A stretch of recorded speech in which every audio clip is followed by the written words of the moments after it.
Hey, what's going on, guys? Welcome back to Be Determined.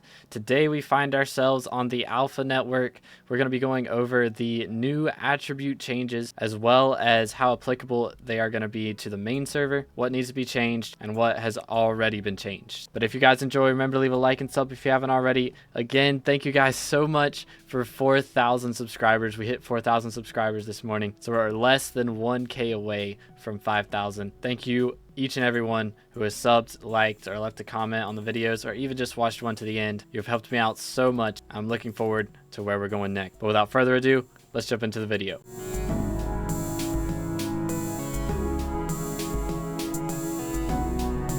Alright, so right off the bat, when you drop into the alpha server, we have Centauri here as usual, and his featured update items are literally every attribute shard possible, plus a Wheel of Fate and a Kudra washing machine. This Kudra washing machine is a new item, but I don't think it's coming to the main server. Now, why did they do this? Well, let's go ahead and talk about what they said in the patch note. Basically, they said they added all attributes to the alpha, and you can add any of those attributes to any item that they're applicable to. So basically, you can't add like a fishing rod attribute to a sword or anything like that, but you can add any sword attribute to any sword in the game. And they went ahead and announced mending and vitality have been preemptively nerfed. They're no longer going to scale with catacombs level bonuses. So basically, healing in the catacombs is going to get nerfed, but they've given pretty much everything else in the game a buff. And really, I think that this isn't going to be that much a nerf, at least with vitality 10 armor pieces, because you'll be able to get vitality 10 on any armor piece. So you can get it on a Reaper mask, you can get it on Goldor armor, Storm armor, whatever you want it on, you can put it on there. Of course, on the actual server, it's going to be a lot more expensive, but in total, your healing shouldn't be nerfed by that much if you have decent vitality on all your armor. Plus, you can still get the life regen attribute as well, so that'll help as well. But why are they doing this change? Basically, they want stuff outside of the Crimson Isle to still be powerful, because really, Crimson Isle items are where it's at. Half of the reason that Terror armor, Aurora gear, basically any of those Kudra armors are stronger than any other armor set in the game, it's because of attributes. There's a reason people use Aurora when they're doing Enderman Slayer now. It's because of attributes can help them heal or just deal insane amounts of damage that no other armor set has a chance to compete against. Plus, they had sword and bow attributes out, and nobody was using them because Crimson Isle swords are pretty terrible. Crimson Isle bows, which is basically just the sulfur bow, it's pretty terrible. So now those attributes will be able to actually be seen in gameplay, which is kind of crazy. Basically, all weapons are getting a buff. So Hyperion is going to get a buff, Terminator is getting a buff, Juju is getting a buff. Any sword or bow that you can think of, it's getting a buff. And that's going to include weapons like Spirit Scepter. I can take my Spirit Scepter, throw a Elite 10 shard on there, and it's going to deal 30% extra damage against bosses and mini bosses. Easy peasy. You can throw that on a Hyperion. You can throw that on a Claymore. You can put this on a giant sword. It's crazy. But the other thing is they're going to make attribute shards available way earlier, and they're going to be a lot easier to obtain. Now, they haven't announced exactly how they're going to do this, but they have said that they're also going to be balancing a lot of these attributes. That's kind of why Alpha's up to test what's way too overpowered and what is not getting used at all. But basically, getting Mana Pool 10 is going to be a lot more obtainable on Aurora gear as well as any other armor piece that you want it on. Now, my big question is, does this mean any armor set that you craft is going to have attributes on it the second you craft it, or are they going to have where you can put shards on it? Because I think the way that they're talking, it's going to have attributes on it when you craft it, when you drop it, whatever. But this really does look like it's going to be pretty crazy. Now, I just want to show you guys how wild this is going to be. There is this new thing that you can do where you can just talk to the Centauri guy here, duplicate whichever items in your hand. So I can just make 2 sets of my armor here, which is exactly what we're going to do, because we're going to test out the difference between a regular armor set and an armor set with some actual good attributes on it. Now, we're also going to go ahead and max all of our items. So these are pretty strong now, but we're also going to go ahead and take a couple of these Kudra washing machine, because I want to test out the difference between a non-max set and a set that's actually kind of crap. So if we throw this on here in an anvil, it clears off the attribute, because I had already applied atch for this earlier. Just doing a little bit of pre-video testing. But here we go. We've got one maxed out set that doesn't have attributes on it, and one set that has dominance 10 on it. If we throw on the regular set and we have this other set next to it in our wardrobe here, we can take this regular set and go see how we do with our Reaper Scythe. We are going to be using Silky Reforge with Strength ranked up. So we've got 1014 crit damage, 746 strength. We click on this guy,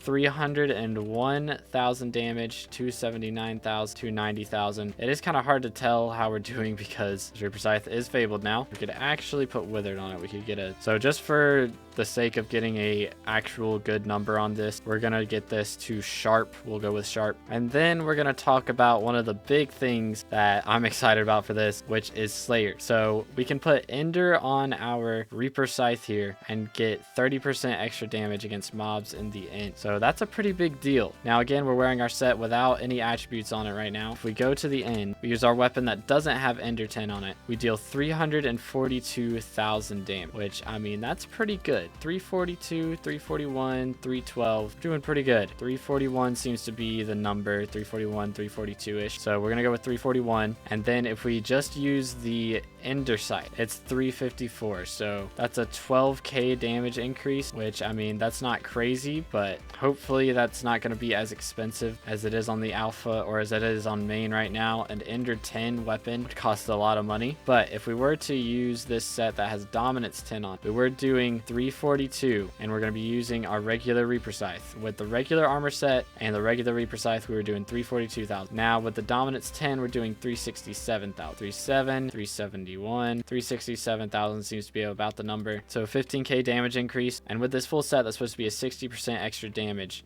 when we're at full HP. Now, if we throw on the Ender Sword or the Ender item there as well, we get up to 378,000. So with all of these drops added on there, we went from dealing 342,000 to 380,000 damage. So a 40,000 damage increase, not too small, especially at my state of the game. And the best part is, that's not including our equipment. If we go back to the hub, we can actually put Dominance 10 on each of these equipment pieces. So first we have to clear off our current attributes on the gauntlet. But then we can throw Dominance 10 on the gauntlet, Dominance 10 on the belt, Dominance 10 on the cloak, Dominance 10 on the necklace. We go to the end now, instead of 380, we're doing 402,000, 400,000, 402, 373. I don't know why we're getting 373 on occasion, but that's happening for some reason. So it seems to be a 20,000 damage increase for a full set of Dominant. 4 out of 4 on the armor, 4 out of 4 on the equipment. Dominance 10 increases our damage by a lot. And you throw Ender 10 on the Scythe, that helps out quite a bit too. Now again, what does this mean for Kudra and the main server? If they're introducing new ways to get attributes shards, then they're gonna have to buff Kudra, because otherwise the reasons for doing Kudra still good, but the shards need to be really good. So what I think is gonna happen is we're gonna start seeing really high level shards out of Kudras, because you're gonna be able to get shards from multiple different places now, much easier, which is fine because you're gonna need it on a lot more weapons. Basically, the demand for shards is gonna skyrocket, so the supply